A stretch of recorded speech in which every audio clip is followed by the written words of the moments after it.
Hong Yoen, que también es un autor de ciencia ficción coreano y con un estilo que se está llamando ahora ficción reparadora. Algo de eso vamos a hablar esta noche con la escritora que nos visita, que es Marcela Rodríguez, y le vamos a preguntar exactamente si esta ficción, si este libro de un caso que luego ya se van a enterar de qué es, La hija del sol negro, es para ella una ficción o una realidad reparadora.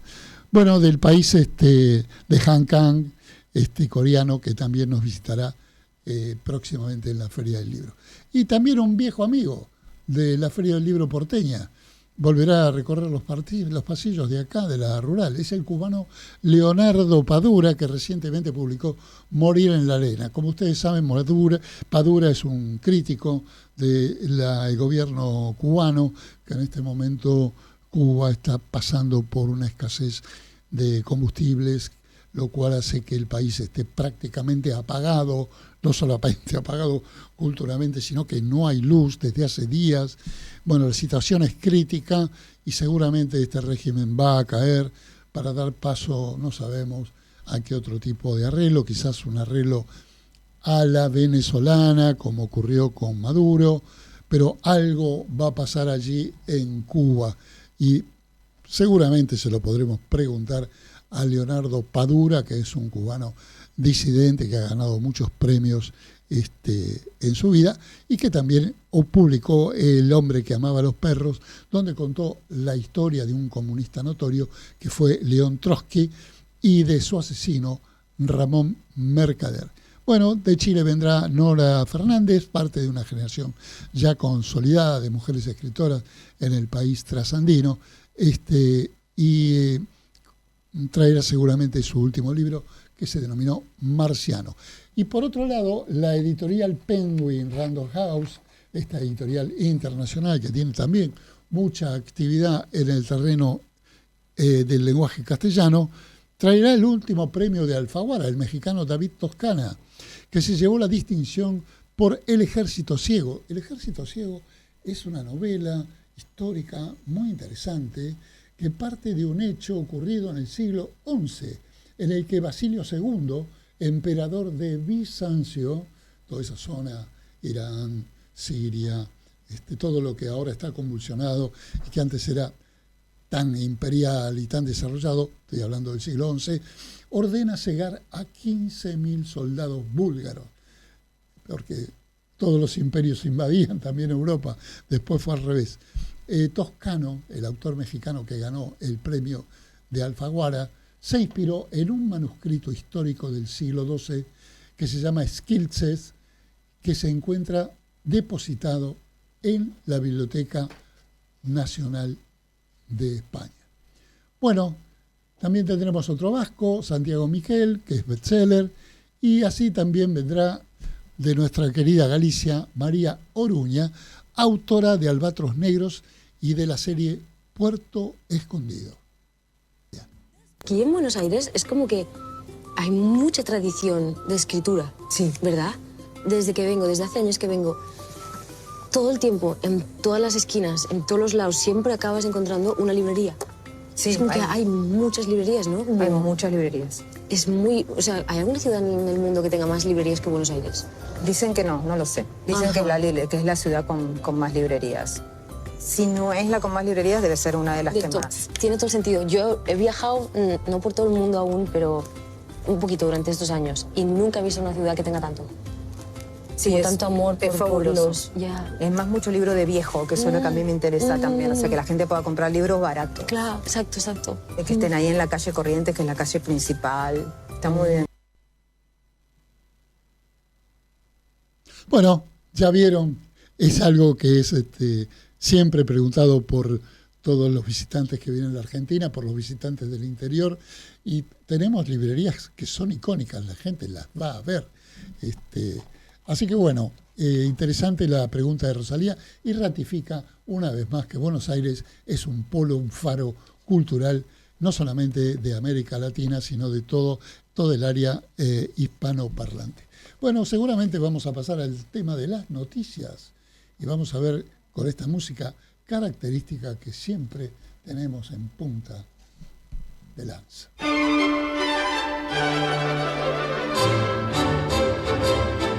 Mundo literario. Una mirada veloz por las últimas novedades ocurridas en el mundo de las letras. Bueno, vamos a empezar con el premio para la histórica editorial Anagrama, que ha sido elegida por Segal. Les recuerdo que Segal es la Confederación Española de Gremios y Asociaciones de Librerías, precisamente. Seguramente también lo hay aquí en Buenos Aires, dada su cantidad de librerías. Y ha sido seleccionada como el mejor proyecto editorial en los premios Todos tus libros 2025. Se trata de un galardón otorgado por librerías independientes de toda España para elegir aquella editorial interesante o lo que haya hecho temporadas más copiosas y con mejores ediciones. Anagrama, recordemos, lleva 5 décadas de excelencia editorial acercando las principales voces literarias europeas.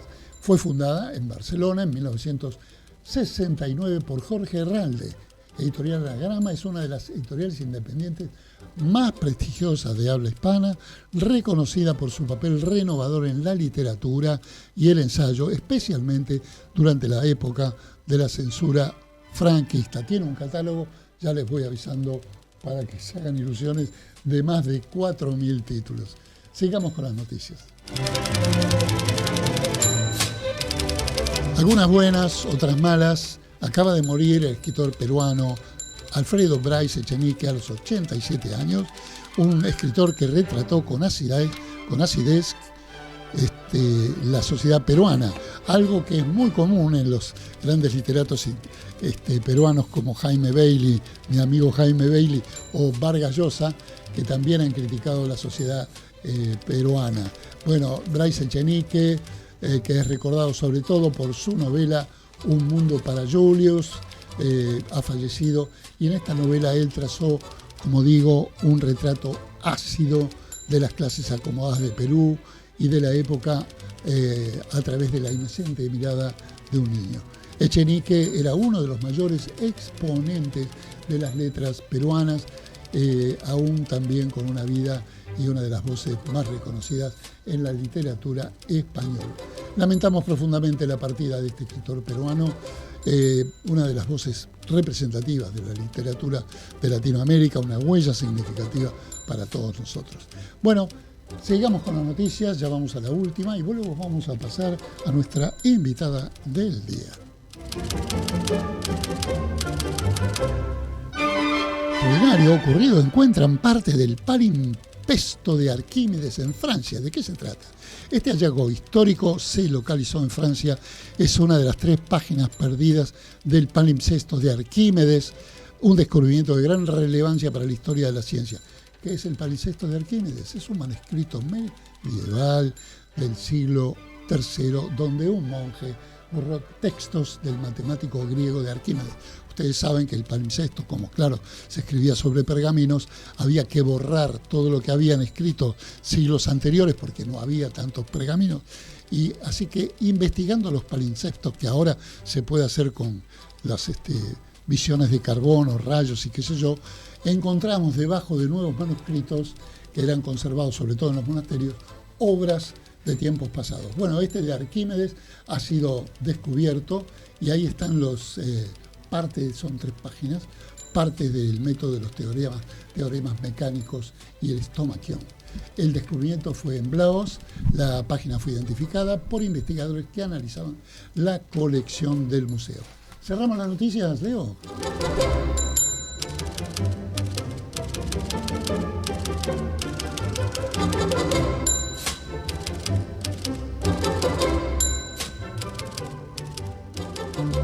¿Usted escribe poesía, ficción, ensayo, novela, dramaturgia?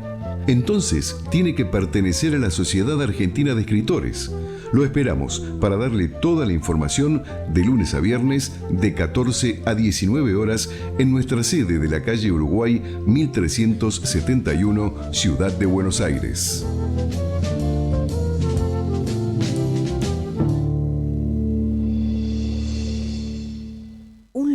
lugar místico en Villa del Parque, donde la energía positiva se transforma en café y cosas ricas para degustar. Morgana, Café Bar, Campana 3000.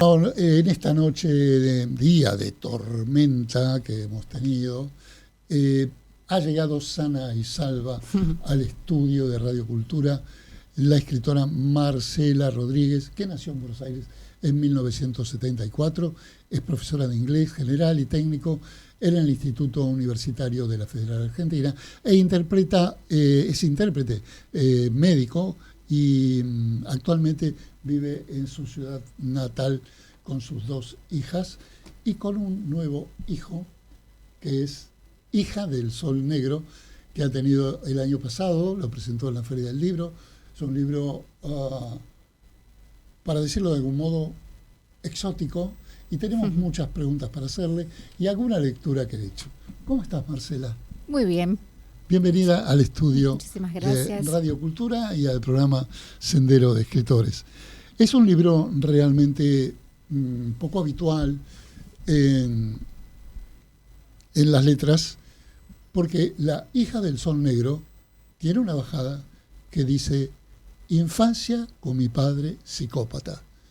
La verdad que la bajada es muy fuerte. Nos predispone a saber qué es lo que hay dentro de este libro, de muy buena confección, pero que les adelanto que tiene más de 300 páginas, creo, ¿no? 344. Y tiene algunas ilustraciones también muy interesantes. Ya lo vamos a ir mostrando.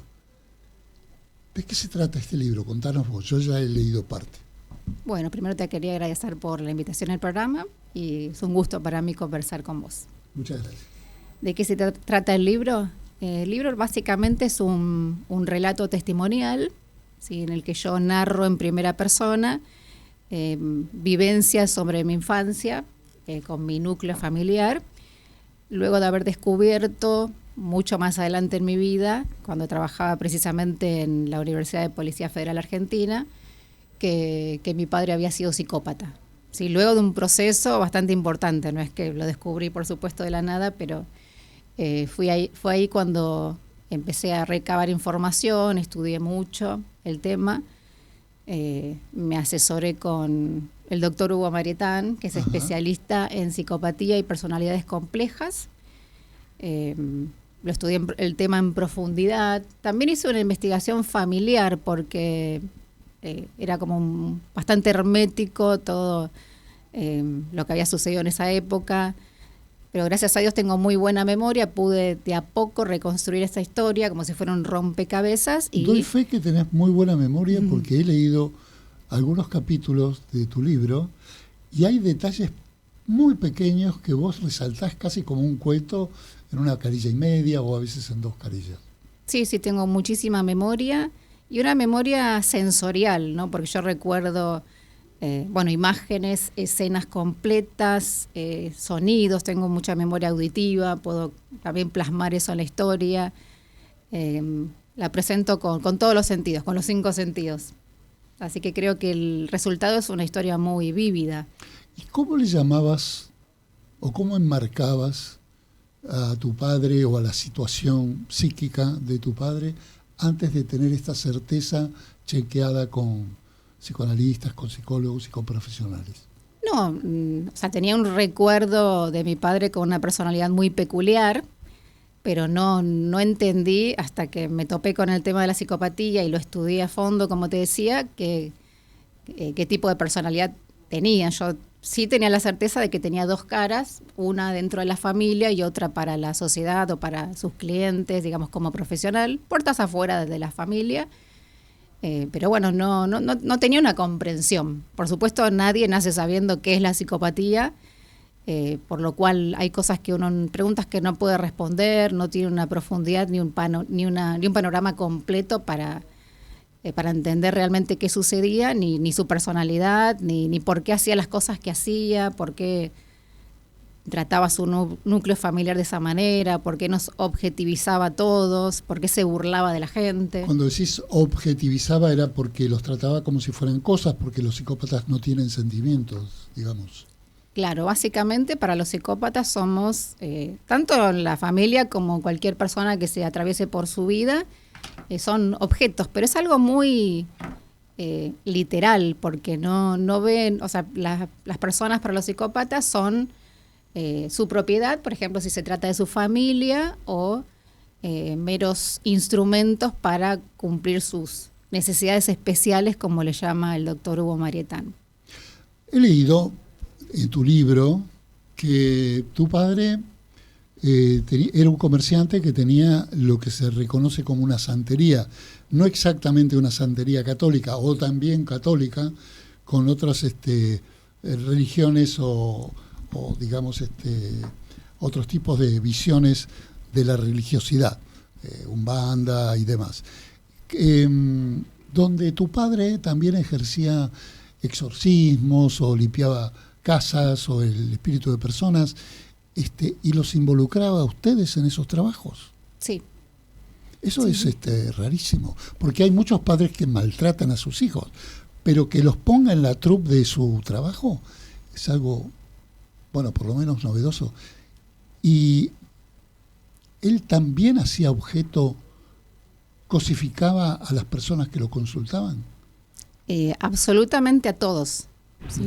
Por eso cuando te decía que para los psicópatas las personas son objetos, posesiones, instrumentos, es en general. Yo sé que esto cuesta por ahí comprenderlo, ¿no? Vos cuando me decís que a veces los padres son violentos o agresivos o maltratan, lo que te puedo decir es que no todos los padres son psicópatas, no todos los maltratadores son psicópatas, no todos los hostigadores son psicópatas. Y esto es algo que parece como lógico por ahí, o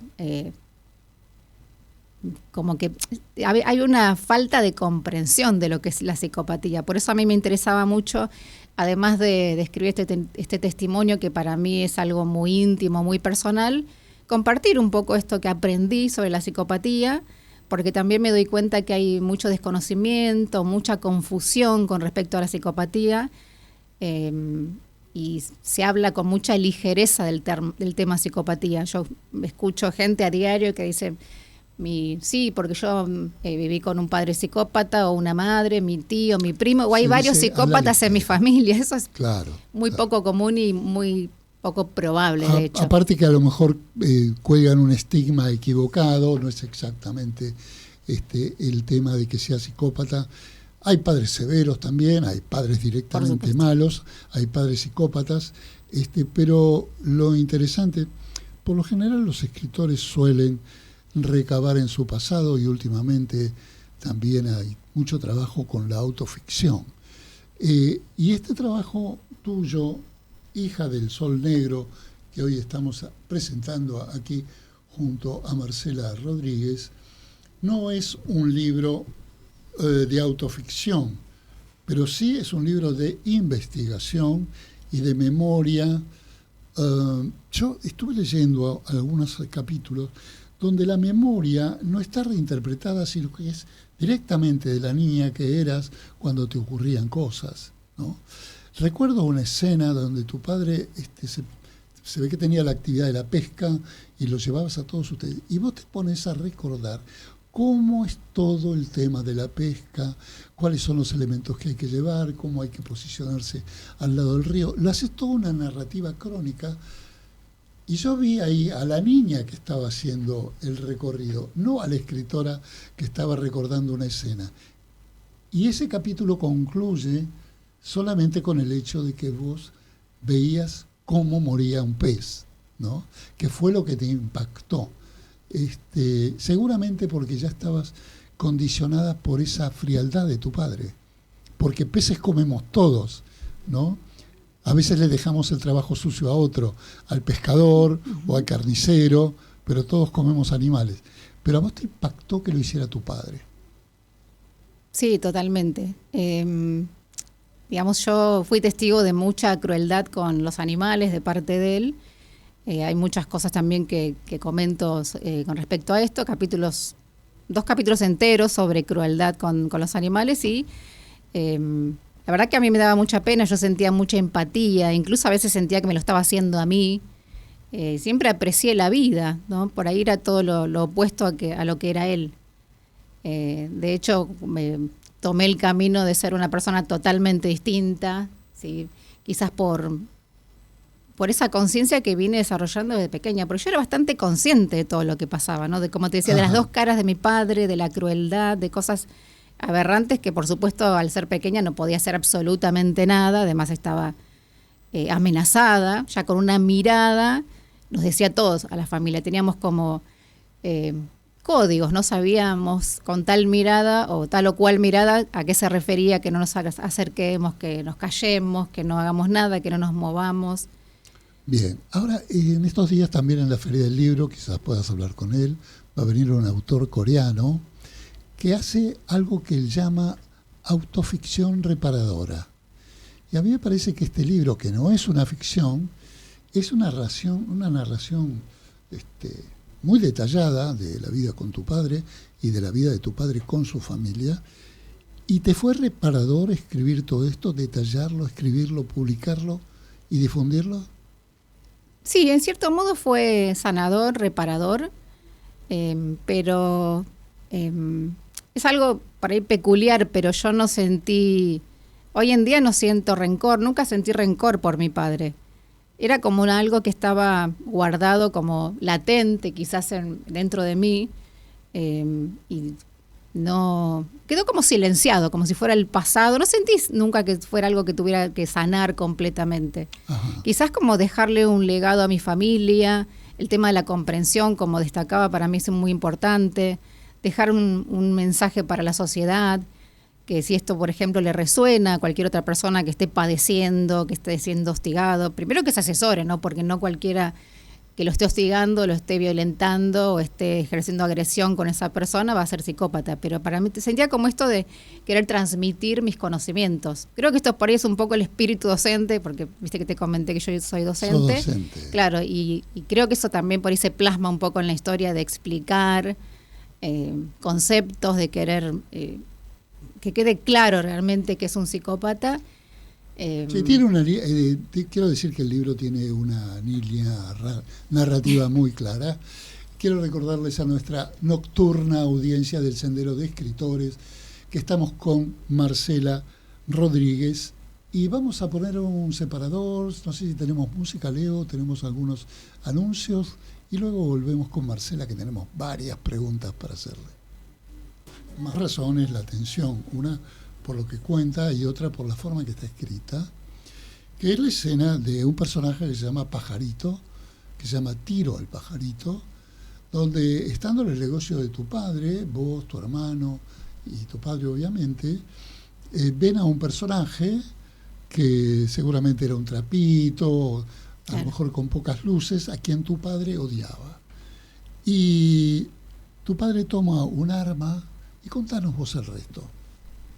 Sí, estábamos acostumbrados quizás a este tipo de episodios, ¿no? No fue algo que realmente me llamó la atención, pero sí fue algo digno de ser contado en el libro. Precisamente odiaba a esta persona, a Trapito, cuando le molestaba algo o alguien, quizás quería o vengarse o deshacerse de esa persona.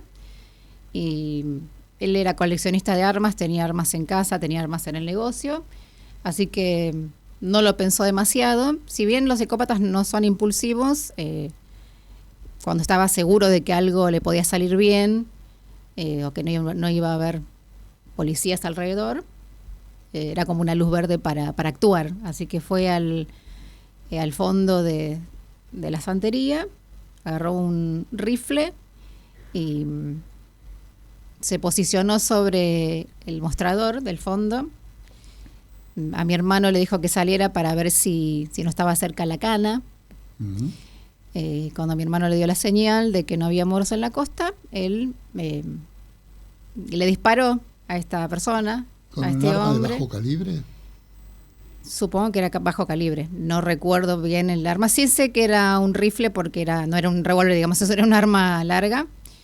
Y le dio, ¿no? No lo mató, pero lo hirió. Nunca fue punido, nadie se dio cuenta que había sido él. No. Seguramente era un bajo calibre, pero la escena para ustedes debe haber sido terrorífica. Sí, como te digo, o sea, nos afectaba, nos parecía terrible. No, nunca vi que estuviera bien, nunca consideré que estuviera bien ni dañar a alguien ni dispararle. Yo tenía como una ética interna, ¿no? Pero no podía abrir la boca ni cuestionar, era impensable cuestionar lo que él hacía. Además de los castigos físicos, este tipo de escenas deben haber hecho un carácter estoico y duro para el resto de tu vida. ¿Mi hermano y yo? Sí. Sí, por supuesto. Por ahí, bueno, hablo por mí, ¿no es cierto? No por mi hermano, pero soy una persona quizás que soy desconfiada, sumamente observadora. Esto es típico quizás de las personas que estuvieron silenciadas o que estuvieron atemorizadas por alguien, o que corres peligro en cada instante porque él era muy impredecible. Entonces uno está observando cualquier gesto, cualquier postura, cualquier mirada, cualquier persona que pasa por la calle. Entonces es como un poco que uno está atento a eso, ¿no? Estás alerta, has vivido alerta claro. En tu vida. Uh-huh. Sí, sí. Sobre este capítulo, quiero preguntarte además, ¿por qué hiciste la narración de Tiro al pajarito en forma de poema? Voy a leer una parte. Bueno. Dice, está atardeciendo, recuerdo de esplendor, detrás de la iglesia el sol va descendiendo. Papá se agacha detrás del mostrador, estoy a su lado sintiendo un profundo temor. Está escrito en verso. ¿Por qué? Eso fue algo en realidad que no planeé hacer, me salió como la necesidad de relatarlo en verso, y además los poemas que están en verso son relatados en tiempo real, ¿no? Como que está sucediendo. En la parte de prosa quizás no, narro los hechos en pasado, uh-huh. Recuerdos, escenas, vivencias, pero en esos poemas en particular, como te decía, son vividos y como si estuviera viviéndolo en ese momento, describiendo todo, las sensaciones, lo que veía, los gestos, absolutamente todo. ¿Y fue habitual en vos de joven? Todos los adolescentes escribimos versos en nuestra vida. ¿Fue habitual en vos escribir versos con estos temas o sin estos temas? Con estos temas jamás, nunca había escrito absolutamente nada. Y escribir poemas sí, tengo de hecho un montón de poemas inéditos, pero no son de esta índole, nada. Quizás son más románticos por ahí. Escritos antes de esta saga, digamos, dolorosa, porque es una saga muy fuerte, es un libro muy fuerte, doy fe de todos los padecimientos que tuviste que pasar desde muy chica, desde que tuviste casi conciencia. ¿Cuándo te liberaste de esta idea? ¿Tu padre falleció? ¿Te fuiste de tu casa? ¿Cómo fue esto?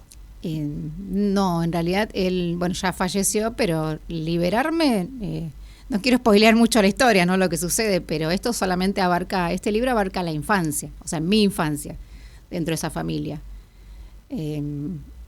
Ahora estoy trabajando en la segunda obra que... Bien, va a tener una secuela, una segunda parte, donde vas a narrar a partir de qué punto. Retoma la historia desde donde termina Hija del Sol Negro, exactamente. La primera escena retoma la historia. Recordemos por qué el título se llama Sol Negro o Hija del Sol Negro. ¿A qué se debe? Bueno, el término Sol Negro, si bien parece algo místico, a veces me han preguntado a qué se refiere Sol Negro, también por eso decidí poner el subtítulo, hace referencia a un concepto desarrollado y un término acuñado por el doctor Hugo Marietán, que describe o hace referencia al psicópata que ejerce la psicopatía dentro de la familia, en su seno familiar.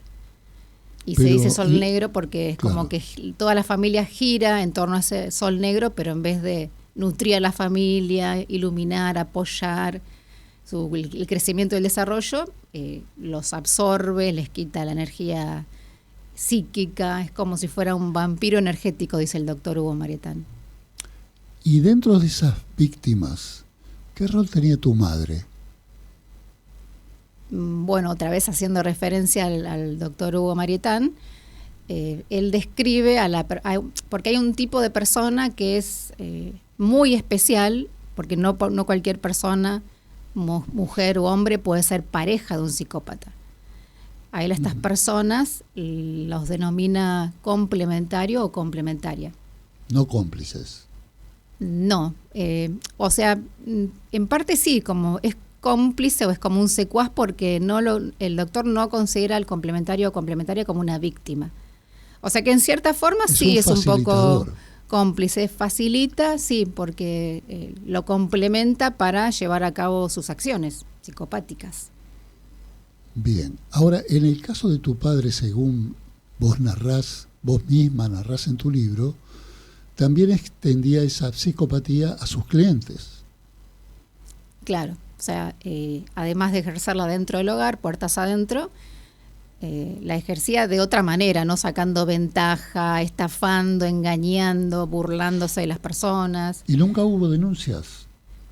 Que yo sepa, no, quizás una sola hubo una instancia en que mi papá estuvo prófugo, pero bueno, como era muy pequeña y no, o sea, a mí no me contaban ese tipo de cosas, puede ser que haya habido una denuncia por algún tema, por algún acto criminal de la que yo realmente no me enteré, por eso no lo cuento. Cuento cómo lo viví, pero no qué pasó exactamente, solo cuento de lo que fui testigo. Pero de lo demás no. Por eso también esto de escribir las historias, ¿no? Porque para que no quede impune, si bien él ya no está, es una forma de exponer sus acciones y además mostrar la personalidad y los rasgos del psicópata. Hablemos un poquito de literatura. Este es un programa de escritores, vos sos una escritora, tenés una pluma ligera, una pluma que narra bien las historias, según lo que he podido leer. ¿Tuviste un editor? ¿Tuviste alguien que te ayudó en su momento? ¿O tu asesor fue solamente este profesional que se llamaba Maritán, si no me equivoco? Para escribir el libro no tuve editor, lo hice, o sea, el contenido es íntegramente mío.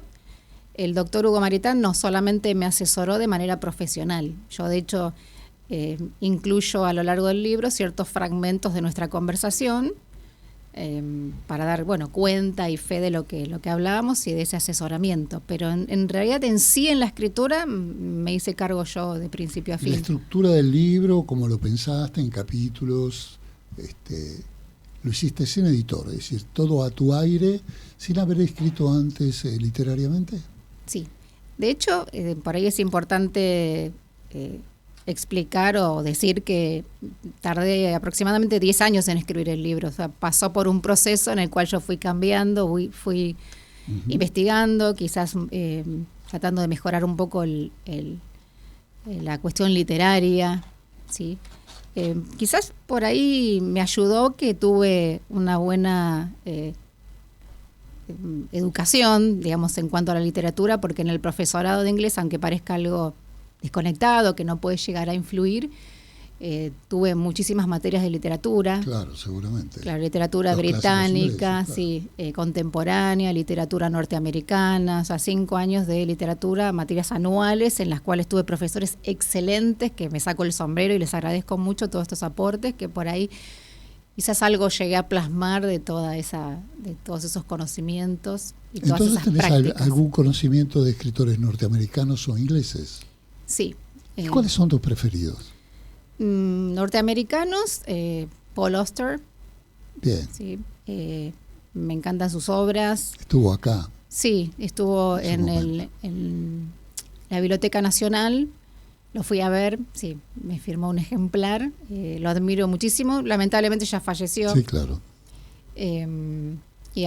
Bueno, él influyó bastante en esta obra. Tiene una obra en particular que se llama... me olvidé, perdón. No importa, pero ¿en qué sentido influyó esa obra? Es una obra autobiográfica, sí. Ajá. The Invention of Solitude se llama, la invención de la soledad.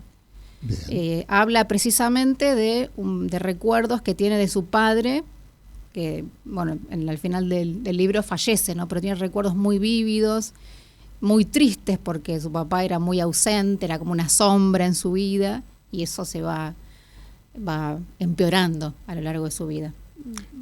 Bien. ¿Y te inspira la obra de Auster o de otros escritores para proseguir en tu carrera de escritora? Sí. Otro autor que me inspiró, pero muchísimo y que lo admiro profundamente, es Frank McCourt, que es un que escritor viene ahora a la Feria del Libro. norteamericano. Para visitar este año. Bueno, él escribe, una de las obras que leí de él se llama Angela's Ashes, que es Las cenizas de Ángela, que es una historia terrible que habla de su infancia en Irlanda católica. Claro. Y después en New York. Estamos hablando con Marcela Rodríguez, que ha escrito este libro, La hija del sol negro, que tiene aristas que yo he leído muy fuertes y muy inusuales para no ser una novela. Si hubiese sido una novela, uno se hubiera dejado llevar fácilmente por el libro, pero el comprobante de que es un caso real estremece mucho más que si fuera una novela, realmente. ¿Y qué estás haciendo, pensando o estructurando para tu segunda obra? Bueno, la segunda obra, como te decía, es una secuela, retoma la historia desde que termina Hija del Sol Negro. Estoy trabajando en la arquitectura de la obra, ya está bastante avanzada, pero va a ser bastante distinta, si bien un estilo parecido. ¿La arquitectura de la obra? Me interesa de cómo lo ves. La arquitectura de la obra. Es una obra que va a estar atravesada por dos metáforas a lo largo de la historia. Tiene que ver también con cosas que sucedieron en mi infancia. Tiene otro estilo, quizás acá era un estilo un poco más catártico. Sí, pues yo escribía como más volumen quizás en cada capítulo, tenía muchas cosas para decir, pero ahora quizás es un poco menos introspectivo, no quiero mostrar más de lo que explico en esta obra. Bien. Decime, vos tenés dos Confiar hijas, más ¿verdad? en el lector, digamos, en que Claro. saque esas propias conclusiones. Bien. Vos tenés dos hijas. me Tengo dijiste. 2 hijas, sí. Sí. Y cuando escribiste esto, o ahora, ¿qué pensás que pensarán tus hijas de su abuelo? Creo que sienten lo mismo que yo, según lo que hablamos, no es solamente una sensación, no tienen ningún tipo de rencor, comprenden la psicopatía porque lo estudiamos juntas prácticamente. Yo todos los conocimientos que adquiría a lo largo del profesorado, siempre los compartí mucho con ellas. Sí, somos muy lectoras las tres. Mis hijas leyeron decenas de libros, yo leí cientos de libros porque lo tuve que leer en el profesorado, y aparte siempre amé la literatura desde pequeña. Yo conecté con la escritura desde muy chica. Leí muchas obras. Se ve que tenés una pluma fácil, lo cual también me facilitó leerlo rápidamente y leer algunos de los poemas. A mí me tiran los poemas porque creo que los poemas son la verdad de los escritores, ¿no? Siendo la madre de todas las batallas de la literatura, creo que los escritores somos transparentes en los poemas, y por eso comprendí que en el poema de Tiro al pajarito, qué es lo que te había pasado. Pero bueno, contame un poquito de las ilustraciones de este libro, que son negras, oscuras, pero que tienen un gran realismo, ¿no? Algunas cosas vamos a poder mostrarlas ahora. Contame. Sí. Las ilustraciones las realizó un artista que se llama Pablo Gabriel Rodríguez. Nos juntamos para diseñar esto, y yo le iba relatando, él leyó también el libro, ¿no? A medida que lo iba escribiendo, para interpretar las escenas, porque yo quería que, nos pongamos de acuerdo y él pudiera realmente interpretar lo que yo quería transmitir o plasmar en esas escenas. Claro.